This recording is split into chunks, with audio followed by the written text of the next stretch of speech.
You guys know how there's been a Writers Guild strike? The Writers Guild strike has been happening for 2 months now. And apparently, during a recent interview with Deadline, a studio executive said, the end game is to allow things to drag on until union members start losing their apartments and losing their homes. So explicitly, having gone on for 2 months now, the policy on the Writers Guild is starve them out until they lose their homes and die, rather than just paying them more money. I mean, considering how much studio executives get paid, this guy and maybe a dozen of his colleagues could take like half cuts, and that would probably be enough to pay all of the writers all of their demands. They're probably hoping to replace all of them with ChatGPT or something.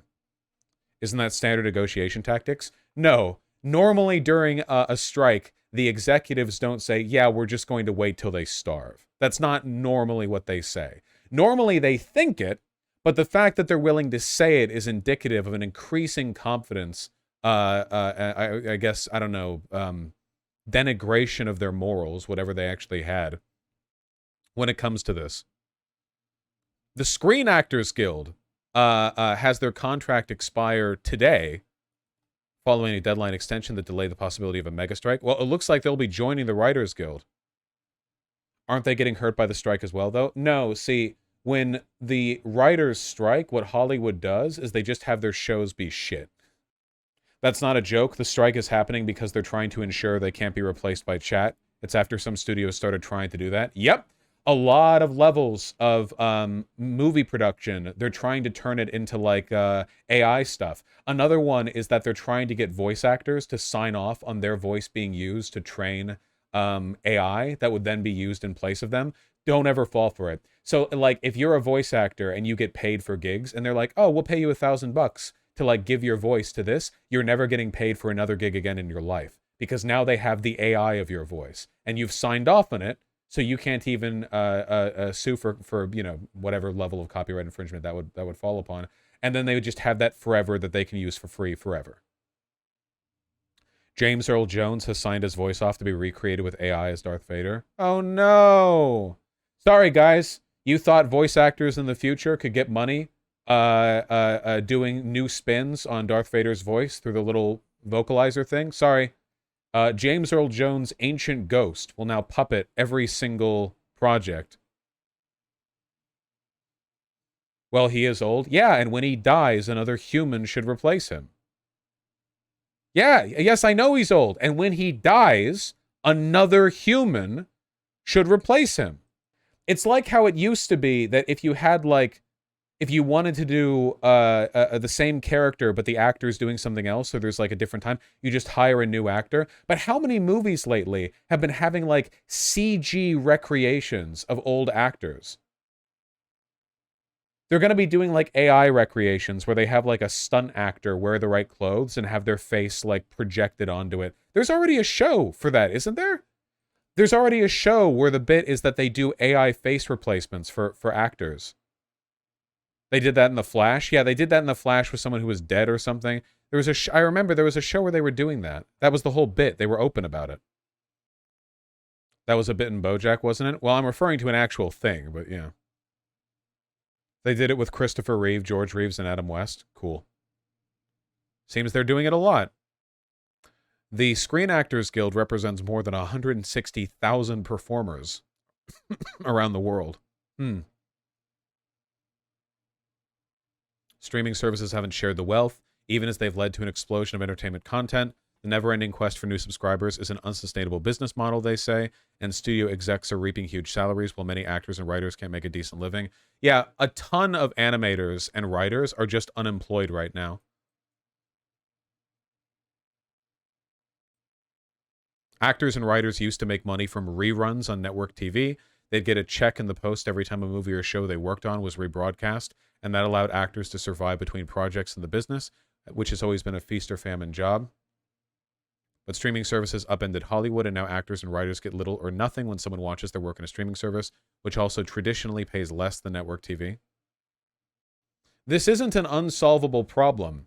Every leap forward we've had in technology, every like shift there's been in how we produce and distribute these movies or any kind of media has led to a reshuffling of where the money goes more in favor of the executives. Like there's nothing fundamental about the economics of live streaming programs that requires it to be devastating to the industry. It's just that, as is the case in every tech field, every time things get shuffled up, people on top who are orchestrating the shuffling look down and see how, in the shuffle, they can rearrange things to their benefit, and it keeps happening over and over until eventually, because capitalism does not encourage people in power to work towards anyone's long-term interest, things fall apart because they're no longer willing to pay anyone even remotely what they're worth. In a surprise move, many of Hollywood's A-list actors signed a letter to their union supporting a strike if they cannot get a transformative new contract from studios. The letter, which has been widely circulated in Los Angeles, signed by Meryl Streep, Mark Ruffalo, Jennifer Lawrence, and Quinta Brunson, has more than 1,000 signatures now. It'll need a lot more than that.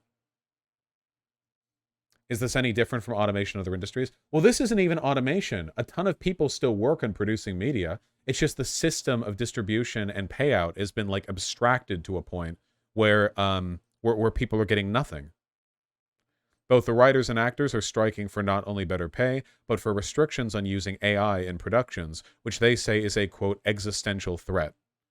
Actors say AI could create doomsday scenario where deepfakes and dead actors could be the stars of tomorrow through computer-generated faces and voices.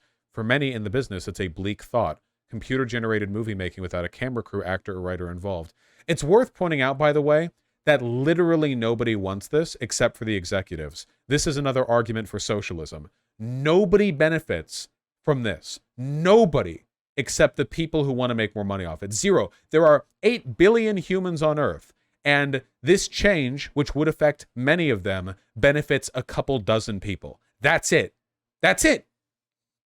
We're talking about a global artistic apocalypse purely for the profit of like a few guys. WGA members laughed off the Let Them Starve. They're not, they can't. This is studio propaganda, and here's why. In the increasingly mega-merged and hedge fundified Hollywood, these companies live or die on their quarterly earnings reports. It only takes one bad quarter for their stock price to plunge, putting the company and the CEO's job in jeopardy. But their stock prices are holding steady, right, for now. So industry is a pipeline that starts with writers. Maybe. I don't know. We'll see.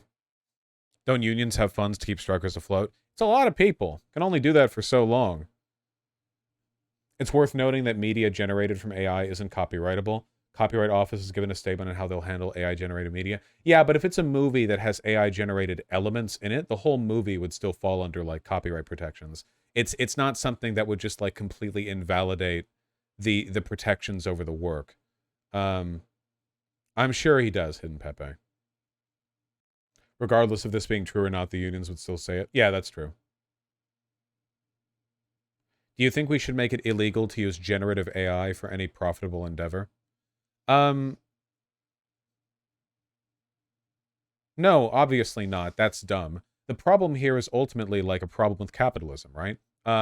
If this is capitalism and art, okay?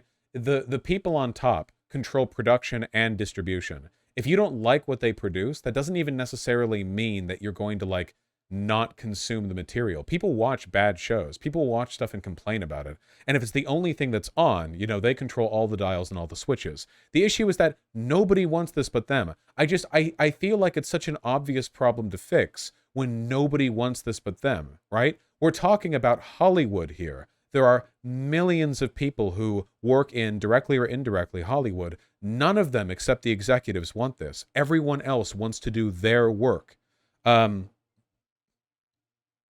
It just seems ridiculous that we exist in an economic system where the logical endpoint of everything is that all media is boring, everyone who worked in media is out of a job, nobody likes media anymore, but the people who control media are obscenely rich because now there's no one to absorb the profits except for them. So we just get to exist in a world where the systems of distribution and production are controlled singularly by people who are making gray slop that doesn't get anywhere near the interest that actual art would, but it doesn't matter because proportionally they still make a lot of money, and it's risk-free because they can make it all generatively without any real risk of like overinvestment in a project. And that's the future we're headed towards.